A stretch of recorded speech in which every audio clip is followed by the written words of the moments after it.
नमस्ते साथियों। थ्योरी बहुत ज़्यादा हो गई है। थिंकिंग फास्ट एंड स्लो को समझने के लिए एक लैब एक्सपेरिमेंट आपके सामने प्रस्तुत कर रहा हूं। तो साथियों, यह है धूप बत्ती। यह धूप बत्ती क्या है? यह धूप बत्ती साथियों हम हैं। ये हमारे अंदर क्या है हमको बिल्कुल अंदाज नहीं है। ये इसमें क्या है क्या नहीं है किसी को नहीं पता। कोई कितना ही प्रोफेस कर ले, कोई कितना ही कह दे कि इसके अंदर क्या है, हमें नहीं पता। लेकिन जब हम पैदा होते हैं तो भगवान हमारे साथ कुछ जरूरतें चिपका देता है। आहार, निंद्रा, भय, मैथुन, ये चार संज्ञाएं जो हमारे समाज में सबको पता है कि हम सबको भोजन चाहिए, हम सबको नींद चाहिए, हम सबको डर लगता है और हम सबको बच्चे पैदा करने की एक उत्सुकता भगवान ने केमिकल लोचा करके भेजा है। तो ये हमारे साथ हुआ है। तो जब हम पैदा होते हैं तो मान लीजिए कि कुछ इस तरीके से हो जाता है। भगवान ने एक सहज अग्नि प्रज्वलित कर रखी है। आप इसको ऐसे ही मान सकते हैं कि अग्नि लगी हुई है और ये अग्नि के साथ साथ हमारा विघटन स्टार्ट हो जाता है। जिस दिन पैदा होते हैं उसी दिन से हमारा पतन स्टार्ट हो जाता है। तो जो अग्नि है इसको आप ये मान के चलिए कि लोभ है। अब ये लोभ किस चीज का है इसको समझते हैं। तो एक लोभ है जिसकी अग्नि से प्रज्वलित है। ये जो धुआं है इसको आप मन मान सकते हैं, विचार मान सकते हैं, एहसास मान सकते हैं।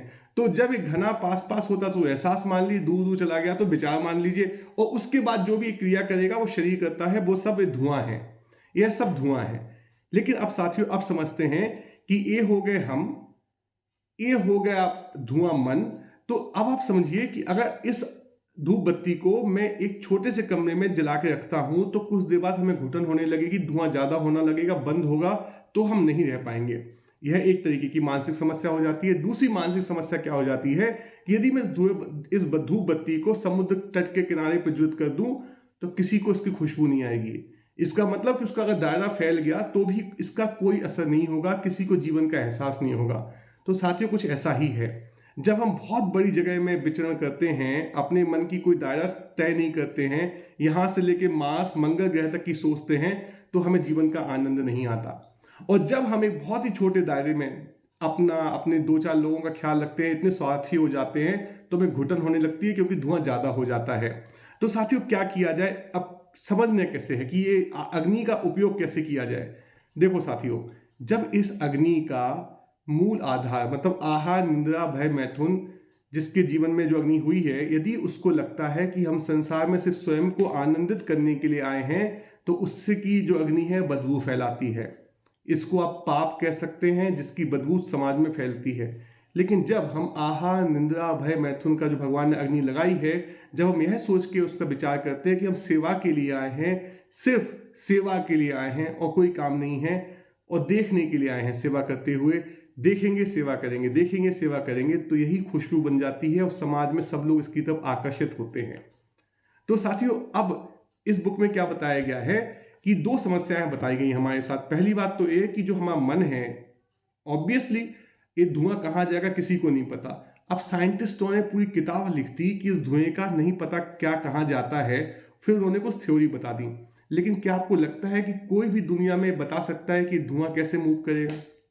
देखिए, यदि इस धुएं के चारों तरफ आपने दायरे बनाए हुए हैं तो आप ये तो बता सकते हो कि धुआं कहाँ से निकलेगा, लेकिन धुआं कहाँ कहाँ फैलेगा, ये कैसे निकलेगा, ये किसी को पता है? नहीं पता, क्योंकि हमारे अंदर क्या है वो किसी को नहीं पता। तो सबसे पहले आप ये मान लीजिए कि समाज में हम जितने स्ट्रक्चर्स बनाते जाएंगे उतना हमारे मन को कंट्रोल करने वाले तरीके पैदा होते जाएंगे।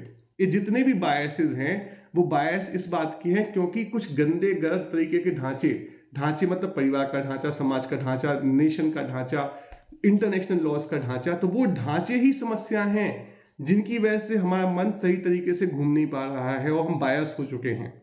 दूसरा, ये जो विवेक है जो इस पूरी मन को रोक के रखा हुआ है, मानो अग्नि को रोक के कौन रखा हुआ है? ये जो विवेक है वही तो है ना, क्योंकि यहाँ पे अग्नि नहीं अभी पहुंची।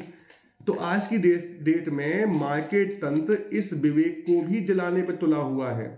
वो क्या करता है, आपको एक मॉल के सामने बिठा देगा, टीवी एड के बगल में बिठा देगा, ये आग ही है चारों तरफ। तो जब इस आर्टिफिशियल अग्नि से हम अपने आप को जलाते हैं तो भी धुआं ज्यादा होगा।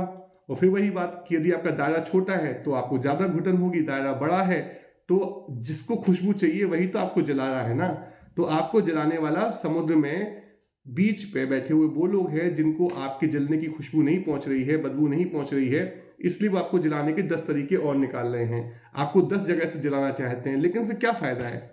जल तो आप ही रहे हो ना, जल तो आपका ईगो ही रहा है, जल तो आपका खुद की स्वयं की भावना है ना। तो साथियों समझो, मन का कुछ नहीं कर सकते। एक बार अग्नि लगी है तो मन का कुछ नहीं कर सकते। मन कहीं भी भटक सकता है। मन में अपार क्षमताएं हैं कहानी बनाने की। किसी को किसी से भी जोड़ के कहानियां बना लेगा। आप मन का कुछ भी नहीं कर सकते। और आप बस इतना कर सकते हो कि जो सहज अग्नि है इसको आप जबरदस्ती एक्स्ट्रा अग्नि मत लगाइए। भगवान ने शरीर की जरूरतें पूरा करने के लिए जीवन में सब कुछ दिया है आपको। 1500-1600 की कैलोरी खा भोजन करना है, 2 कपड़े चाहिए हैं, सहज आनंद में जीवन जियो, देखो, सेवा करो, लंबा जीवन जियो, 120-30 साल जियो, खुश रहो, एक दूसरे की सुगंध में आनंद बनाओ समाज में। लेकिन जब हम अपने मन, ये जो विचार है इसको खुद मान लेते हैं, जब हम ये मान लेते हैं कि धुआं है हम, अगर हम धुआं मानते हैं अपने आप को, बिल्कुल दूर दूर तक घूमना चाहते हैं, तो फिर धुएं का तो कोई अस्तित्व है ही नहीं। आज हमारा मन ये कहता है, कल हमारा मन ये कहेगा, तो धुएं का क्या अस्तित्व है। तो साथियों क्या मानते हो आप अपने आप को, धुआं मानते हो कि धूप बत्ती मानते हो, कि इन धुआं और धूप बत्ती को देखने वाली चेतना मानते हो।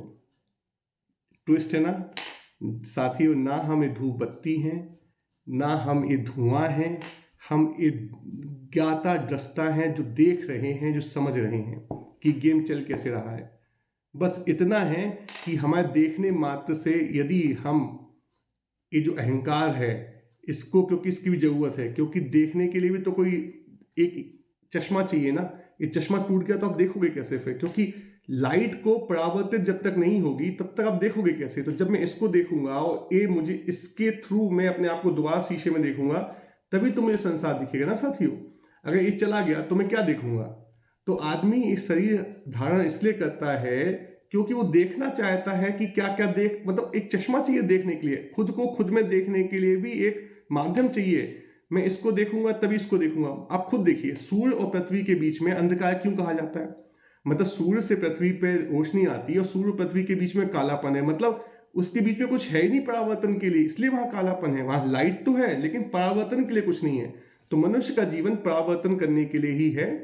आप बस देखिए, आप बस देखते जाइए, और जितना आप देखेंगे उतना सहज ये अहंकार आपका फील करेगा। तो जो अहंकार जिसको हम बोलते हैं जयेश कुमार जैन, मेरी सोच, मेरी धारणाएं, ये सब मैं नहीं हूं, मैं तो सब देख रहा हूं। जो भी दुनिया में जयेश कुमार जैन है, जयेश कुमार जैन का मन है, ये धुआं धुआं, जयेश कुमार जैन की धारणाएं हैं, ये जो धूप बत्ती, ये सब देखो बस आप।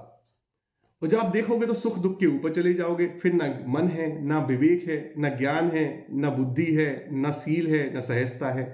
लेकिन जब जब आप अपने आप को धूप बत्ती मानते हो और या मन मानते हो, तब तब आपको इसके नियम पता होने चाहिए कि इसको कैसे सुरक्षित रखें।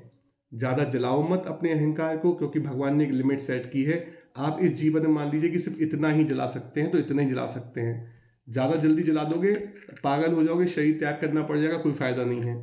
और मन को तो स्वयं मानोगे तो बस एक ही बात है, अगर मन को स्वयं मानते हो तो सेवा करो, क्योंकि सेवा का जो खुशबू होगी वो खुशबू बाकी जगह फैलेगी।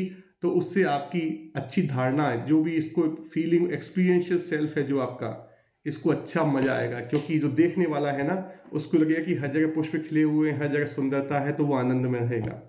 तो साथियों कैसा लगा है ये लैब एक्सपेरिमेंट, बताइएगा। तेरा तुझको अर्पण।